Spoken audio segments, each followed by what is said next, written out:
Thank you very much. I'm going to be talking about in two sections here. First, about post-conflict elections and legitimacy in Sierra Leone and Liberia. And then I want to talk very briefly about political legitimacy as a concept in both these countries. So on to the first part. First of all, I'd say I have to complicate matters here because Sierra Leone and Liberia have had two national post-conflict elections each. And then Sierra Leone has since had two national and three local post-conflict elections, and Liberia has had one national post-conflict elections. Now, in contrast to Silas, I decided that I would concentrate just on the four post-conflict elections, the ones that immediately followed conflict. I can, later, if anyone wants to know more about the more recent elections in Sierra Leone and Liberia, I can talk about those, but that's not my purpose here. If you look at just those four post-conflict elections, two in each country, the first thing that you would notice would be that there are four different outcomes, which all goes to show that it's not very straightforward. I will not be talking much about electoral logistics and functioning states and education and such because, following on from what Claire said, practically none of the prerequisites that you talk about are in existence in Sierra Leone or Liberia. I will also not talk too much about societal composition and conflict history, although I would acknowledge that these are important and we can bring them in later if necessary. What I will be talking about is the politics of these situations, the state of the conflict, security, fairness of the elections, inclusivity, incumbency, and fraud. So the four cases. Liberia 1997. This is when Charles Taylor won. I would argue, and many would not, that these elections actually did confer on Taylor a degree of legitimacy. Now, when I talk about legitimacy, I'm going to talk about this within African parameters, which I will talk about at the very end. But I think they did confer on Taylor a degree of legitimacy, as many, if not all, of the 75% of the Liberian electorate who were supposed to have voted for him did so for very good reasons. One of the key reason here was that he was seen as the best option to stop the war, so it's a security issue. Equally, this was quite an inclusive environment, so there were people like Charles Taylor and Alhaji Kroma who were head of rebel organizations who were able to stand as presidential candidates. The problem with this election, though, was that it was highly uneven. The playing field was distorted. Taylor held most of the resource cards. Equally, it was insecure. Now, most post-conflict elections are insecure, but this one was particularly so. And Taylor could play with that as well. Effectively, Taylor became a de facto incumbent in many areas. So what I'd say about this election is that in many ways, he was conferred with a degree of legitimacy, but he then went on to squander it whilst he was in office, and war resumed in 2000. Which then brings us on to Liberia 2005, which is the second post-conflict election there. Now, I would say that out of the four examples here, this is easily the best. This was an inclusive environment, so people like Prince Johnson, who was a rebel leader, could stand. It was a remarkably even playing field, and there were no incumbents standing. Most of that was a spin-off from, firstly, the removal of Taylor into exile, secondly, the stipulations of the Comprehensive Peace Agreement, which I think was quite a good peace agreement, and thirdly, the 2-year-long coalition National Transition Government of Liberia, which sort of took over in the interim. And I'll expand on that a little bit later. But what this gave us in Liberia in 2005, in the presidential runoff, was a competition between a footballer and a woman.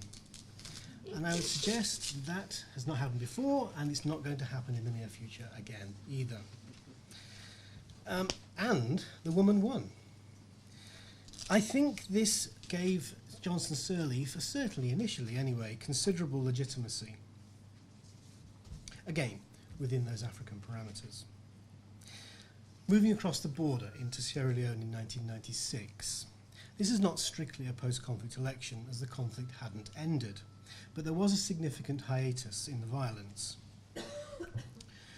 In this election, I would suggest that some legitimacy was conferred onto the SLPP and Ahmed Tijan Kaba, who won the election, particularly as it was relatively fair. There was no incumbent standing to distort the process. The military had handed over power. There was a military party, but they were insignificant. But the problems were that it was compromised by the continuing conflict and the lack of electoral engagement by the rebels. It was also compromised by electoral fraud, quite considerable electoral fraud, and contestation of the results. The war continued. Which then brings us on to the final example, which is Sierra Leone 2002. The SLPP and Tijan Kaba won this election again. I would suggest that that gave them some more legitimacy than they had done last time. The election was relatively fair, and this time the war had ended. But this was not an inclusive election. The Sierra Leone Special Court hung over the proceedings and hung over various people who were involved and might have been involved. There was a standing incumbent, of course that was Tijan Kaba and the SLPP. This was an incumbent that had claimed rather spuriously to have ended the war with his foreign connections. And there was electoral fraud. Now, the points that I draw out of this is a mixed picture, depending on a number of factors. So, as I mentioned before, the state of the conflict, security, fairness, inclusivity, incumbency, and fraud. Now, if we take the best example here, which I think is Liberia 2005, the first thing that we'd notice about Liberia 2005 that it was actually hugely corrupt as an election. The NTGL was much maligned for corruption, and I think it was a travesty that Judah Bryant, who headed up the NTGL, was actually taken to court for this. He may well have been guilty, but I don't think that's the point. The CPA was much maligned as well for giving amnesty to human rights abusers, for having a blanket amnesty. But what in effect happened in 2005 was that the corrupt flow of resources from the state to the political parties was actually democratized through the NTGL. It was actually spread out. So there was lots of money going from the state through back doors into the political parties, but it went across quite a broad spectrum.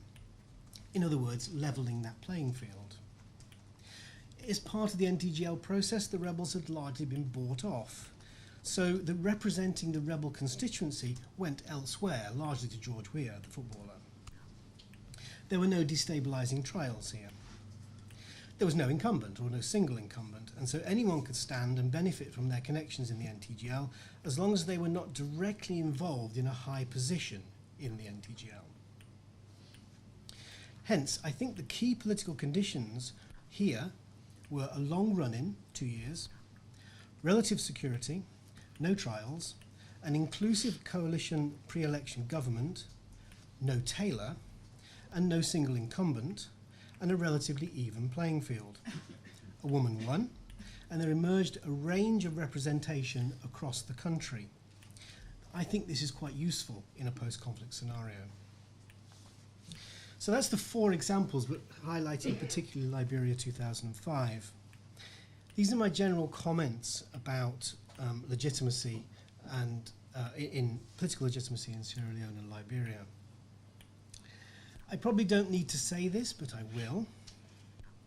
Elections don't work in Sierra Leone and Liberia on a liberal, individualistic, policy-orientated, class-conscious, national-thinking manner. They work. I didn't need to say that, did I? They work, with some caveats, on a patrimonial, reciprocal, often identity-based, communal and parochial manner. Does this mean they lack legitimacy? Far from it. But it is not a liberal legitimacy, and any calculations of democratic sustainability must take this into account. I would argue that all these elections conferred some legitimacy on the winners, but in a patrimonial, often ethnically delineated fashion. So some of the voters would see these governments as more legitimate than others would. this is not a particularly nationwide sense of legitimacy. It's quite patchy. And this, of course, is where we might also bring in peculiarities of state-society relations, such as the different ethno-regional divides in the two countries, different state and political party histories, and different formats to the conflict to nuance the notion of legitimacy, the topography of legitimacy. Again, taking the best example, Liberia 2005, I would say that this allowed patrimonial politics to flow, relatively unencumbered by the political problems seen in the other cases.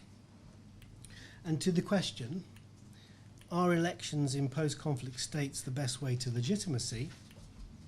I would say, as Claire has pointed out, they are hugely problematic. But we are in a world where, and in states, where any interim unelected government or some sort of international trusteeship would suffer much greater problems of legitimacy.